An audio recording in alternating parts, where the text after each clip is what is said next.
आखिर भारतीय सेना का अग्निपथ है क्या?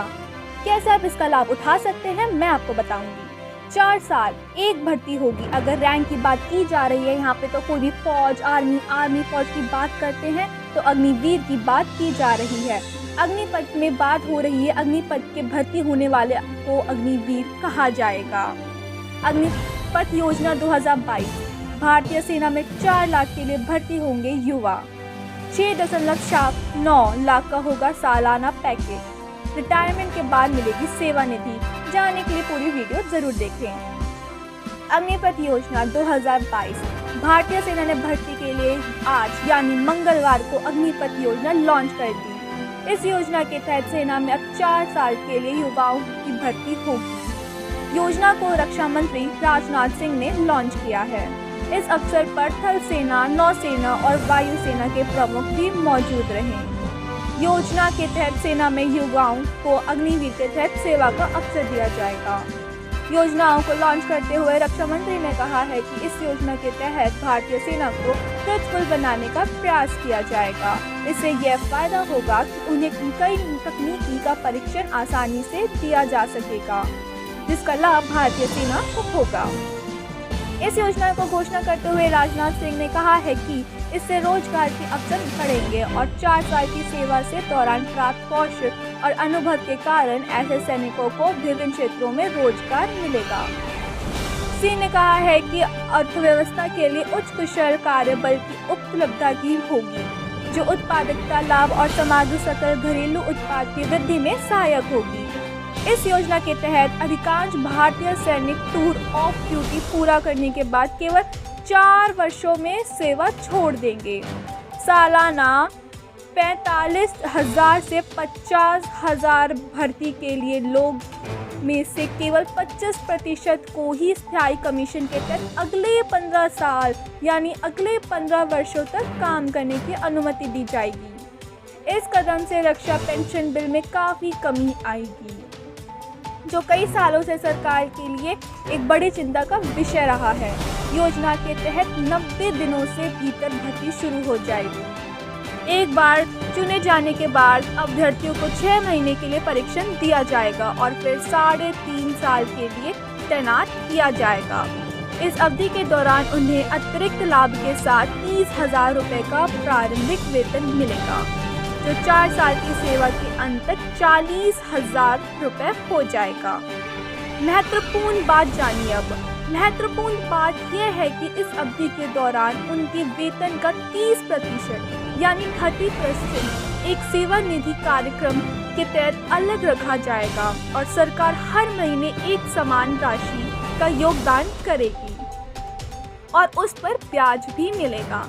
4 साल की अवधि में अंत में प्रत्येक सैनिक को एक मुश्त राशि के रूप में 11.71 लाख रुपए मिलेगा, जो कर मुक्त होगा।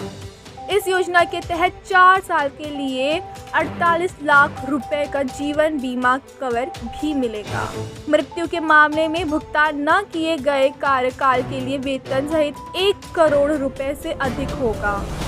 अगर हम इस अग्निपथ की स्कीम को जानते हैं तो इस स्कीम में यह है कि स्कीम के तहत 10वीं और 12वीं यानी 10th और 12th पास युवा और महिला अभ्यर्थी आवेदन कर सकेंगी। नई प्रणाली के तहत जो केवल अधिकारी रैंक से नीचे के कर्मियों के लिए है, जो कमीशन अधिकारी के रूप में सेना में शामिल नहीं होते हैं। 17.5 वर्ष से 21 वर्ष के आयु के अभ्यर्थी आवेदन करने के प्राप्त होंगे। भर्ती के मानक वही रहेंगे और भर्ती रैलियों के माध्यम से साल में 2 बार की जाएगी। अग्निपथ योजना पहला बैच 2023 में यानी इस साल इस योजना के तहत पहली भर्ती प्रक्रिया 90 दिनों के अंदर शुरू करने की योजना है और पहला बैच 2023 में आएगा। रक्षा मंत्रालय ने भारतीय सेना, भारतीय वायुसेना और भारतीय नेवी में भर्तियों के लिए इस योजना को लॉन्च किया है। इस मामले में हमें काफ़ी ज़्यादा विरोधी को देखने का मौका मिल रहा है। सेना भर्ती योजना अग्निपथ के विरोध में गाँवों को तिरंगा लेकर निकली युवाओं की टोली, हाईवे पर कर दिया जाम। आर्मी रिक्रूटमेंट प्लान अग्निपथ सेना ने भर्ती की कई योजना अग्निपथ को लेकर युवाओं ने विरोध करना शुरू कर दिया है। बिहार से शुरू हुआ विरोध अब पश्चिम पूर्व के बुलंदशहर तक पहुंच गया। जिसको लेकर आज गुरुवार को युवक हाथ में तिरंगा लेकर गांव से निकल पड़े और जिले के सबसे व्यस्त चौराहे भूड़ पर एकत्र होकर जाम लगा दिया। युवाओं ने इस दौरान केंद्र सरकार के खिलाफ जमा होकर नारेबाजी की और धरना देकर बैठ गए। केंद्र सरकार की सेना में भर्ती के लिए लग गई योजना अग्निपथ को लेकर युवाओं में उबाल है। बिहार से शुरू हुई सेना में भर्ती अग्निपथ योजना के विरोधी आज पश्चिम उप्र के बुलंदशहर में भी पहुंच गई। आज जिले के हजारों युवक अपने गांव से निकलकर हाथों में तिरंगा ले नए नियमों के विरोध से बूढ़ चौराहे पर पहुंच गए हैं। अगर हम देखा जाए तो जानकारी के बाद मौके पर मौजूद SDEM आशीष कुमार युवकों को समझाने का प्रयास किया, लेकिन युवकों ने एक भी नहीं सुनी और चौराहे पर जाम लगा दिया। बता दें कि केंद्र सरकार ने सेना भर्ती के लिए नियम जारी करते हुए अग्निपथ योजना की शुरुआत की है, जिसके तहत युवकों को 4 साल तक सेना में नौकरी मिलेगी।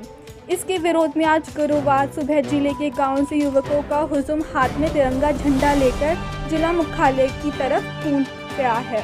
भारत सरकार ने युवा हाथ में तिरंगे के लिए भूड़ चौराहे पर पहुंचा केंद्र सरकार के खिलाफ नारेबाजी करने लग गए हैं। युवाओं के ढेर पर की 4 साल अग्निवीर की भर्ती को लेकर कई रेगुलर कैडर खत्म ना हो जाए। हमें देखने का मौका मिल रहा है कि इतने सारे प्रोटेस्ट यहाँ पे चल रहे हैं। पूरे परिवार की सुरक्षा का मुद्दा है। गाँव से लेकर शहर के स्पोर्ट्स स्टेडियम तक, जैसे कि आपको सुनने को मिल रहा है, गांव से लेकर शहर के स्पोर्ट्स स्टेडियम तक सेना भर्ती की तैयारी कर रहे युवकों में ही यही चर्चा है। पहले ही बिना किसी भर्ती के शामिल हुए योग्यताओं के 2 साल कम हो चुके हैं। अब 4 साल के अग्निवीर बनने के बाद क्या बनकर घर लौटेंगे वो लोग। टूर ऑफ ड्यूटी जैसे कि सुनने को बहुत मिल रहा है। टूर ऑफ ड्यूटी के तहत भर्ती किए गए जवानों से 100% 4 साल बाद सेवा से मुक्त किया जाएगा और फिर उनमें से 25% को यानी 25% को पूर्व सेना के लिए फिर से सूचीबद्ध किया जाएगा। तो मैं आपको पहले बता चुकी हूँ, टूर ऑफ ड्यूटी के अंतिम प्रारूप पर काफ़ी चर्चा हुई है और कुछ नए सुझाव प्रस्तावित किए गए हैं और उन्हें स्वीकार किए जाने की संभावना है, क्योंकि नई भर्ती योजनाओं की घोषणा अब किसी भी दिन होने की उम्मीद है। स्टार्टिंग प्रताप से अगर हम देखा जाए तो अपोजिट नियमों में बदलाव का सुझाव प्रस्तावित किए गए हैं। पहले टूर ऑफ ड्यूटी के तहत देश के नागरिकों को 3 साल के लिए भारतीय सेना में शामिल होने की बात की जा रही थी।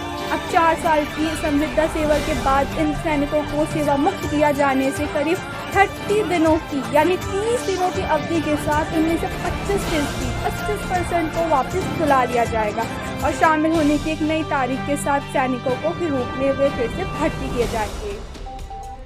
4 सालों की संविदा सेवा की अगर हम बात कर जाते हैं तो टूर ऑफ ड्यूटी के बीच एक प्रस्ताव यह भी था कि तकनीकी रूप से ट्रेंड लोगों को औद्योगिक प्रशिक्षण संस्थानों से सीधे भर्ती किया जाना चाहिए, ताकि उनके तकनीकी परीक्षण पर अधिक समय खर्च ना हो। आर्मी ट्रेनिंग कमांड को इस संबंध में एक अध्याय करने का काम दिया गया है, जिसके नतीजों का अभी पता नहीं चला है। बता दें कि सेना में भर्ती आर्मी रिक्रूटमेंट में देरी को लेकर युवाओं में काफ़ी चिंता और हताशा भी है। अगर आप चाहते हैं कि आप ऐसी वीडियोस और मिले, अगर आपको लेटेस्ट नॉलेज और लेटेस्ट न्यूज़ मिले तो प्लीज़ चैनल को सब्सक्राइब करें और लाइक करें और जितना चाहे इसको शेयर कर सकते हैं। धन्यवाद।